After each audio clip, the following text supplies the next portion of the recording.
Ezagutzen zaitugu, eta zuk ere ezagun gaituzu. Ez dizugu inoiz ezer eskatu, baina gaur bai. 14 urte daramatzagu Aiaraldearen berri ematen, zure ahotsa eta belarria izaten. Behar izan gaituzunean hor egon gara.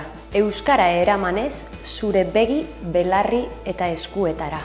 Orain guk behar zaitugu. Ito nahi gaituzte, eta zure babesa eta elkartasuna behar ditugu. Oso garrantzitsua da guretzat, oso garrantzitsua da euskararentzako ere. Amurrioko udalaren euskararekiko politika aldatu behar dugu. Asko dago jokoan. Amurrion eta gainontzeko herrietan ere.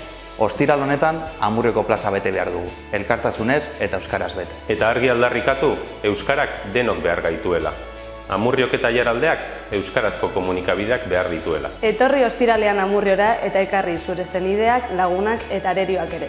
Euskaraz lan egiten jarraitu nahi dugu, eta horretarako behar zaitugu. Euskaraz bizi nahi dugulako, etorri Amurriora. Etorri Amurriora. Etorri Amurriora. Etorri Amurriora. Etorri Amurriora. Etorri Amurriora. Etorri Amurriora. Etorri Amurriora. Etorri Amurriora. Etorri Amurriora.